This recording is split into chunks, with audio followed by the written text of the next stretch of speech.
हम सब की मौजूदगी आपको ये बता रही है। आपने इस तरह का प्रेस कॉन्फ्रेंस समस्त विपक्ष का अपने ही चुनाव आयोग के खिलाफ इससे पूर्व नहीं देखा होगा, क्योंकि हमारा ये चुनाव आयोग अपने को नया चुनाव आयोग कहता है। नमस्कार, आदाब, सत श्री अकाल, जय भीम, जोहार। मेरा नाम है नवीन कुमार। चीफ इलेक्शन कमिश्नर ने अपने हथकर्मों की ढाल तैयार करने के चक्कर में प्रधानमंत्री नरेंद्र मोदी को ही फंसा दिया है और अब न उनसे हिलते बन रहा है न डुलते बन रहा है। उधर बिहार में राहुल और तेजस्वी वोटर अधिकार यात्रा निकाल रहे हैं, तो इधर दिल्ली में 8 दलों ने साझा प्रेस कॉन्फ्रेंस करके चुनाव आयोग पर हमला बोल दिया।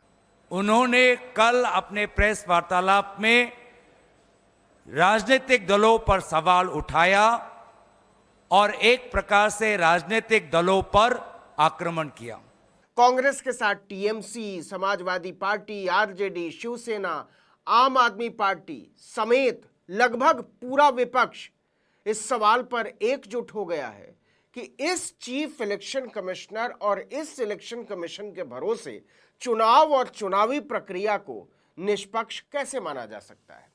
आप उनसे कह रहे हैं अपना निवास प्रमाण पत्र लेके आओ, अपने माताजी का निवास प्रमाण पत्र लेके आओ, अपने पिताजी का निवास प्रमाण पत्र लेके आओ, पूरे घर का आप प्रमाण पत्र लेके आओ। कहां से लाएगा आदमी? आरजेडी सांसद मनोज झा ने बिना नाम लिए ज्ञानेश कुमार को सत्ता की तरफ से धमकी देने वाला एजेंट करार दिया।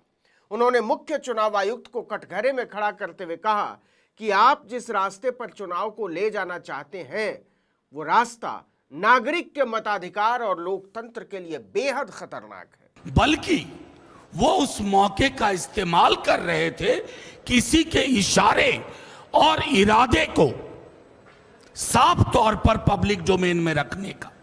आम आदमी पार्टी के सांसद संजय सिंह ने सीधा हमला बोलते हुए कहा कि चीफ इलेक्शन कमिश्नर के पास या तो उठे हुए सवालों का जवाब नहीं था, और अगर था तो फिर उन्होंने जानबूझकर किसी के दबाव में या किसी के बचाव में या किसी के प्रभाव में अपनी मूर्खता को स्वीकार किया। चुनाव आयुक्त ज्ञानेश कुमार जी की बात को सुन के लगा कि उनका नाम दरअसल अज्ञानेश कुमार होना चाहिए। अज्ञानता की बातें की उन्होंने। या तो वो मूर्ख हैं या जानबूझ के मूर्ख बन रहे हैं। समाजवादी पार्टी के राज्यसभा सांसद राम गोपाल यादव ने चेतावनी देते हुए कहा कि अगर किसी दल को ऐसा लग रहा है कि उसका नंबर नहीं आएगा तो वो गलतफहमी में है। जिस तरह से सिर्फ भाजपा को फायदा पहुंचाने के लिए पूरी चुनावी प्रक्रिया को डिजाइन कर दिया गया है, वो एक दिन पूरे विपक्ष को खत्म कर देगा। इसके साथ ही उन्होंने कहा कि चीफ इलेक्शन कमिश्नर हलफनामे को लेकर देश की जनता से सरेआम झूठ बोल रहे हैं। और आपको आश्चर्य होगा कि एक भी उस एफिडेविट पर आज तक कोई कार्रवाई नहीं की। जो इलेक्शन कमीशन रोजाना राहुल गांधी जी से एफिडेविट मांग रहा है, उस इलेक्शन कमीशन को हम 2022 में 18,000 गलत तरीके से काटे गए वोटों के एफिडेविट दे चुके हैं। असल में बिहार का एसआईआर नरेंद्र मोदी और चुनाव आयोग के लिए जी का जंजाल बन गया है। चुनाव आयोग के स्क्रिप्ट और भाजपा के स्क्रिप्ट इतनी ज्यादा एक दूसरे में समाहित हो गई है कि निष्पक्षता और नैतिकता का बचा खुचा पाखंड भी हवा हो गया है। एसआईआर में 65 लाख वोट काट दिए बिहार के अंदर, एक भी वोट नहीं जोड़ा आपने 65 लाख वोट काट दिए। आप कह रहे हैं आप एसआईआर कर रहे हैं, स्पेशल इंटेंसिव रिवीजन, और उस रिवीजन में आपको एक भी आदमी पूरे बिहार में वोट जोड़ने लायक नहीं मिला। ये कैसा एसआईआर है आपका?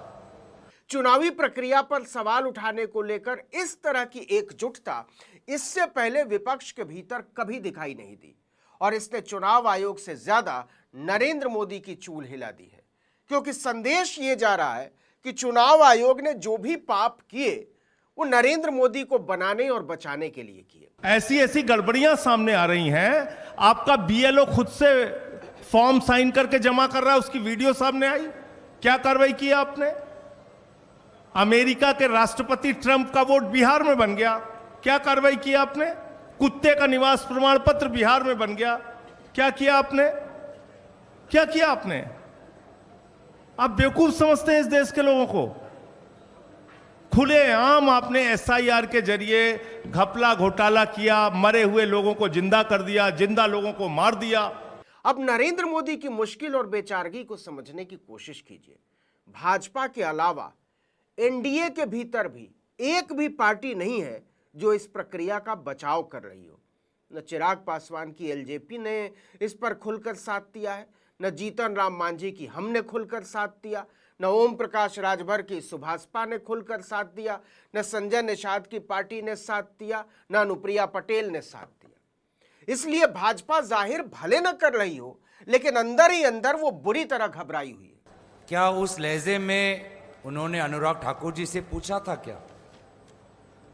क्या उस लहजे में क्या उन्होंने विभिन्न जो चैनल्स हैं, विभिन्न जो पत्रकार है, जो संवाद समाज है, जो अपने ही तहकीकात से ये सारी जानकारी निकाल रही है कि किस प्रकार से पूरा काम फर्जी हो रहा है, क्या उसी लहजे में उनसे सवाल पूछा? तो लहजे में ही हमको पता चल गया है कि जैसे कि हमारे साथियों ने कहा कि एक संवैधानिक पद पर बैठे हुए एक जिम्मेदार अफसर की बात हम नहीं सुन रहे थे। शायद कोई बीजेपी के प्रवक्ता की आत्मा उनके शरीर में आ गई थी और उसकी आवाज़ को हम सुन रहे थे। देखिए, बहुत जोरों की चर्चा है कि विपक्ष चीफ इलेक्शन कमिश्नर के खिलाफ महाभियोग प्रस्ताव लाने की संभावना पर भी विचार कर रहा है, लेकिन राहुल गांधी की वोट अधिकार यात्रा तक इस पर कोई गंभीर चर्चा मुश्किल लग रही है।